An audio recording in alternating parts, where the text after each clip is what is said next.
Andhra മുഖ്യമന്ത്രിയെക്കുറിച്ച് India മുന്നണിയുടെ ഭാഗമായ പിണറായി വിജയൻ നടത്തിയ വഴിവിട്ട പ്രയോഗം ദേശീയ തലത്തിൽ തന്നെ ചർച്ചയായി.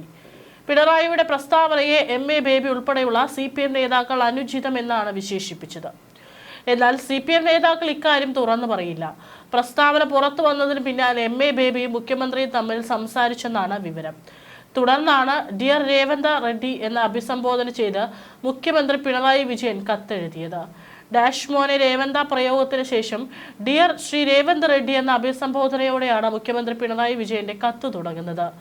സമൂഹ മാധ്യമങ്ങളിൽ പങ്കുവച്ച കത്തിൽ വ്യക്തി അധിക്ഷേപങ്ങൾ അംഗീകരിക്കുന്നില്ല എന്ന് അദ്ദേഹം പറയുന്നു. കേരളത്തിന്റെ വികസന നേട്ടങ്ങൾ മുഖ്യമന്ത്രി എണ്ണി പറയുന്നുണ്ട്. വികസനം കാണാൻ തെലങ്കാനയിലേക്ക് വരാൻ രേവന്ത് റെഡ്ഡി ക്ഷണിച്ചത് മൂലമാണ് മുഖ്യമന്ത്രി പിണറായി വിജയനുമായുള്ള തർക്കം ആരംഭിക്കുന്നത്. നീ പോ മോനെ വിജയ എന്ന സിനിമാ ഡയലോഗ് കടമെടുത്ത് രേവന്ത് റെഡ്ഡി നിയമമണ്ഡലത്തിലെ പ്രചാരണത്തിനിടെ കഴിഞ്ഞ ദിവസം പറഞ്ഞിരുന്നു. ഇതിനാണ് മുഖ്യമന്ത്രി ഡാഷ് മോൻ എന്ന് തിരികെ പ്രയോഗിച്ചതും അത് വിവാദമായതും. നീ പോ മോനെ വിജയ എന്ന സിനിമാ ഡയലോഗിനെയും ബേബി അടക്കമുള്ള നേതാക്കൾ അനുകൂലിക്കുന്നില്ല. ഇക്കാര്യം ആന്ധ്ര മുഖ്യമന്ത്രിയുമായി മറ്റു കോൺഗ്രസ് നേതാക്കളുമായി ബേബി സംസാരിക്കും. എന്നാൽ ഇതിനെ ഒരു വിവാദമാക്കി വളർത്താൻ CPM അഖിലേന്ത്യാ നേതൃത്വം താല്പര്യപ്പെടുന്നില്ല. ഏതായാലും കത്തിന്റെ പൂർണ്ണ രൂപം ഇതാണ്. ആദ്യമായി രാഷ്ട്രീയ അഭിപ്രായ വ്യത്യാസങ്ങൾ വ്യക്തിപരമായ അധിക്ഷേപങ്ങളിലൂടെ തീർക്കാൻ ശ്രമിക്കുന്ന മനോഭാവത്തോട് ശക്തമായ വിയോജിപ്പ് രേഖപ്പെടുത്തുന്നു. ഈ നാടിനെയും ഇവിടുത്തെ സർക്കാരിനെയും അപമാനിക്കുന്ന വസ്തുതാവിരുദ്ധമായ അധിക്ഷേപങ്ങൾ ചൊരിയാൻ മറ്റൊരു സംസ്ഥാനത്തിന്റെ മുഖ്യമന്ത്രി തുനിയുന്നത് ആ പദവിയോടുള്ള അവഹേളനമാണെന്ന് കൂടി ഓർമ്മിപ്പിക്കട്ടെ. അങ്ങയുടെ പാർട്ടിയായ കോൺഗ്രസിനെയും അവർ നേതൃത്വം നൽകുന്ന UDF-നെയും പോലെയല്ല LDF. ഞങ്ങൾക്ക് ജനങ്ങളോടുള്ള ഉത്തരവാദിത്തം 5 വർഷത്തിൽ ഒരിക്കൽ വരുന്ന തെരഞ്ഞെടുപ്പുകളിൽ മാത്രം ഒതുങ്ങുന്നതല്ല. അത് ഈ നാടിന്റെ മുന്നേറ്റത്തിനായി നടത്തുന്ന നിരന്തരമായ പോരാട്ടമാണ്. ഈ സർക്കാരിന് ഉത്തരവാദിത്തമുള്ളത് കേരളത്തിലെ ജനങ്ങളോടാണ്. ഞങ്ങളുടെ പ്രവർത്തനത്തിന്റെ വിജയവും പരാജയവും അവരെ ബോധ്യപ്പെടുത്തേണ്ട ജനാധിപത്യ മര്യാദ കഴിഞ്ഞ 10 വർഷമായി ഞങ്ങൾ നടത്തിവരികയാണ്. തെലങ്കാന പോലെയല്ല തെരഞ്ഞെടുപ്പ് പത്രികയിലെ വാഗ്ദാനങ്ങൾ നിറവേറ്റിയോ ഇല്ലയോ എന്ന് ജനങ്ങളെ അറിയിക്കാൻ പ്രോഗ്രസ് റിപ്പോർട്ടുകൾ പ്രസിദ്ധീകരിക്കുന്ന സർക്കാരാണ് കേരളത്തിൻ്റെത്. കേരളത്തിന്റെ സാമൂഹിക നേട്ടങ്ങളുടെ അവകാശവാദം കോൺഗ്രസിന് ചാർത്തി നൽകാൻ അങ്ങ് ശ്രമിക്കുന്നത് ചരിത്രത്തോടുള്ള അവഹേളനമാണ്. ജന്മിത്വത്തിന് അന്ത്യം കുറിക്കാൻ ഭൂപരിഷ്കരണം നടപ്പാക്കിയ ആദ്യ കമ്മ്യൂണിസ്റ്റ് സർക്കാരിനെ 356-ാം വകുപ്പ് ദുരുപയോഗം ചെയ്ത് ജനാധിപത്യ വിരുദ്ധമായി അട്ടിമറിച്ചത് അന്ന് കേന്ദ്രം ഭരിച്ച കോൺഗ്രസുകാരായിരുന്നു. അന്ന് ഭൂപ്രഭുക്കൾക്ക് വേണ്ടി കർഷകർക്കും തൊഴിലാളികൾക്കുമെതിരെ പട നയിച്ച പാർട്ടിയാണ് കോൺഗ്രസ്. 1993-ലെ ഭരണഘടനാ ഭേദഗതികൾ വരുന്നതിന് പതിറ്റാണ്ടുകൾക്ക് മുമ്പേ വികേന്ദ്രീകൃത ഭരണം വിഭാവന ചെയ്തത് സഖാവ് EMS നയിച്ച കേരളത്തിലെ ആ മന്ത്രിസഭയാണ്. 1980-കളിലെ സാക്ഷരതാ പ്രസ്ഥാനത്തിന് നേതൃത്വം നൽകിയതും LDF സർക്കാരാണ്. 1996-ൽ LDF സർക്കാർ കൊണ്ടുവന്ന ജനകീയ ആസൂത്രണത്തിലൂടെ പദ്ധതി വിഹിതത്തിന്റെ 1/3 തദ്ദേശ സ്ഥാപനങ്ങൾക്ക് കൈമാറി കേരളം രാജ്യത്തിന് തന്നെ മാതൃകയായി. ജനകീയ ആസൂത്രണത്തെക്കുറിച്ച് പഠിക്കാൻ വിദേശ രാജ്യങ്ങളിൽ നിന്ന് പോലും ആളുകൾ കേരളത്തിലെത്തി. കഴിഞ്ഞ LDF സർക്കാരിന്റെ കാലത്ത് തുടങ്ങിയ നവകേരള മിഷനുകളിലൂടെ ഈ പാരമ്പര്യം നമ്മൾ ശക്തിപ്പെടുത്തി. ആർദ്രം മിഷനിലൂടെ 670-ലധികം പ്രൈമറി ഹെൽത്ത് സെന്ററുകളെ ആധുനിക സൗകര്യങ്ങളുള്ള കുടുംബാരോഗ്യ കേന്ദ്രങ്ങളായി ഉയർത്തി. പൊതുവിദ്യാഭ്യാസ സംരക്ഷണ യജ്ഞത്തിലൂടെ 13,000 പൊതുവിദ്യാലയങ്ങൾ ലോക നിലവാരത്തിലേക്ക് ഉയർത്തുകയും 45,000 ഹൈടെക് ക്ലാസ് മുറികളും 19,000-ലധികം ഡിജിറ്റൽ വിഭവങ്ങളുള്ള സമഗ്ര പോർട്ടലും സജ്ജമാക്കുകയും ചെയ്തു. ദേശീയ ഗവേണൻസ് സൂചികകൾ തങ്ങളുടെ വാദങ്ങളുടെ പൊള്ളത്തരം തുറന്നു കാട്ടുന്നുണ്ട്. നീതി ആയോഗ് കണക്കുകൾ പ്രകാരം ഇന്ത്യയിൽ അഴിമതി ഏറ്റവും കുറഞ്ഞ സംസ്ഥാനം കേരളമാണ്. എന്നാൽ തെലങ്കാന ഏറ്റവും അഴിമതി കൂടിയ സംസ്ഥാനങ്ങളിൽ 6-ാം സ്ഥാനത്താണ്.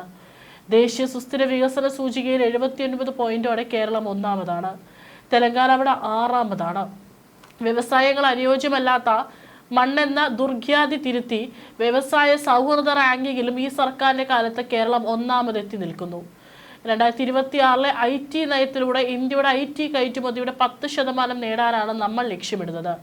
ഇന്ത്യയിലെ ആദ്യത്തെ digital science park, 20,000 deep tech സ്റ്റാർട്ടപ്പുകൾ എന്നിവ ഈ ഡിജിറ്റൽ കുതിപ്പിന് കരുത്തേകുന്നു. അടിസ്ഥാന സൗകര്യ വികസനത്തിന് വേണ്ടത് ഇച്ഛാശക്തിയാണ്, പൊള്ളയായ അവകാശവാദങ്ങളല്ല. ദേശീയപാത വികസനം, GAIL pipe line, Edamon Kochi power highway തുടങ്ങിയ നിർണായക പദ്ധതികൾ കോൺഗ്രസ് സർക്കാരിന്റെ കാലത്ത് ഉപേക്ഷിക്കപ്പെട്ട നിലയിലായിരുന്നു. അതുപോലെ കോൺഗ്രസ് നയിച്ച കേന്ദ്ര സർക്കാരുകൾ കൊച്ചി മെട്രോ, വിഴിഞ്ഞം അന്താരാഷ്ട്ര തുറമുഖം എന്നീ പദ്ധതികളും അനന്തമായി വൈകിപ്പിച്ചു. 1980കളിൽ വാഗ്ദാനം ചെയ്ത റെയിൽവേ കോച്ച് ഫാക്ടറി ഇപ്പോഴും വെറും ഒരു വാഗ്ദാനം മാത്രമായി അവശേഷിപ്പിക്കുന്നു. മുടങ്ങിക്കിടക്കുന്ന ഈ പദ്ധതികളെല്ലാം പുനരുജ്ജീവിപ്പിച്ച് യാഥാർത്ഥ്യമാക്കിയത് LDF സർക്കാരാണ്. ഇതിനു പുറമെ സാമൂഹിക നീതി ഉറപ്പാക്കിക്കൊണ്ട് 2025 നവംബർ 1 ഇന്ത്യയിൽ അതിദാരിദ്ര്യമില്ലാത്ത ആദ്യത്തെ സംസ്ഥാനമായി കേരളം മാറി. 64,006 കുടുംബങ്ങളെയാണ് കണ്ടെത്തിയ അതിദാരിദ്ര്യത്തിൽ നിന്നും കൈപിടിച്ചുയർത്തിയത്. ഞാൻ വ്യക്തിപരമായും LDFും കേന്ദ്രം ഭരിക്കുന്ന BJP വേണ്ടത്ര വിമർശിക്കുന്നില്ല എന്നതാണ് താങ്കളുടെ മറ്റൊരു ആരോപണം.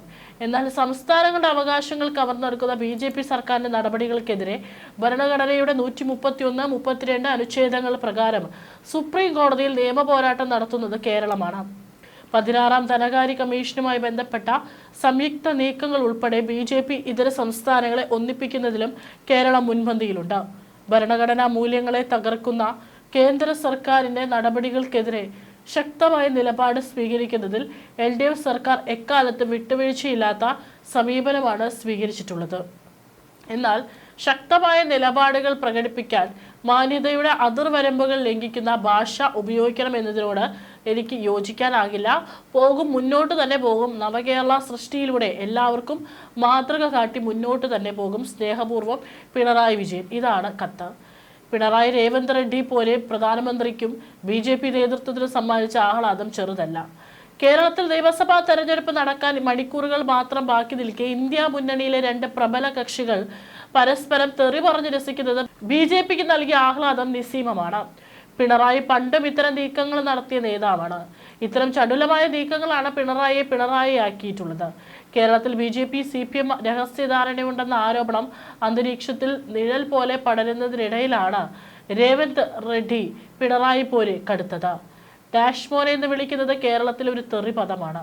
തെലങ്കാന മുഖ്യമന്ത്രി രേവന്ത് റെഡ്ഡിക്കെതിരെയുള്ള ഡാഷ് മോൻ പരാമർശം പിണറായി വിജയൻ തിരുത്തിയത് മണിക്കൂറുകൾക്കുള്ളിലാണ്. നീ പോമോനെ വിജയ് എന്ന രേവന്ത് റെഡ്ഡിയുടെ വിളിക്ക് മറുപടിയുമായി പിണറായി വിജയൻ രംഗത്ത് വന്നിരുന്നു.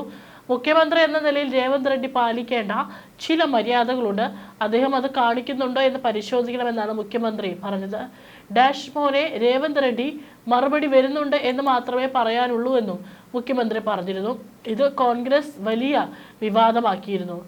ഏതായാലും UDF അധികാരത്തിൽ വന്നാൽ 1 വർഷത്തിനുള്ളിൽ മെസ്സിയോ റൊണാൾഡോയോ കേരളത്തിൽ എത്തുമെന്ന് തെലങ്കാന മുഖ്യമന്ത്രി രേവന്ത് റെഡ്ഡി പറഞ്ഞിരുന്നു. കേരളത്തിൽ മെസ്സിയെ കൊണ്ടുവരുമെന്ന് സർക്കാർ പറഞ്ഞിട്ട് നടന്നിട്ടില്ലെന്നും തെലങ്കാനയിൽ കൊണ്ടുവരാൻ തനിക്ക് സാധിച്ചെന്നും രേവന്ത് റെഡ്ഡി പറഞ്ഞു. തുടർന്നുള്ള കാലം കേരളത്തിനെ സഹായിക്കാൻ തെലങ്കാന സർക്കാർ ഉണ്ടാകുമെന്നും പിണറായി വിജയന്റെ സമയം കഴിഞ്ഞുവെന്നും അല്പം വിശ്രമിക്കുമെന്നും അദ്ദേഹം പ്രതികരിച്ചു. പത്തനാപുരത്ത് നടന്ന റോഡ് ഷോയിലാണ് പ്രതികരണമുണ്ടായത്. കേരളത്തിൽ ഇത്തവണത്തെ തെരഞ്ഞെടുപ്പോടെ യുവാക്കൾ അധികാരത്തിലേറുന്നത് കാണാനാകും. തുടർന്നുള്ള കാലങ്ങളിൽ കേരളത്തിനെ സഹായിക്കാൻ തെലങ്കാന സർക്കാർ കൂടെയുണ്ടാകും. കേരളത്തിൽ മെസ്സിയെ കൊണ്ടുവരുമെന്ന് പറഞ്ഞിട്ട് എന്താണ് ഉണ്ടായത്? തെലങ്കാനയിൽ മെസ്സി വന്നത് കണ്ടില്ലേ? UDF അധികാരത്തിലേറിയാൽ 1 വർഷത്തിനുള്ളിൽ മെസ്സിയോ റൊണാൾഡോയോ കേരളത്തിലെത്തും. കേരളത്തിലെ യുവാക്കളുമായി ഫുട്ബോൾ കളിക്കും. ഇത് തന്റെ ഗ്യാരണ്ടിയാണെന്നും രേവന്ത് റെഡ്ഡി പറഞ്ഞു.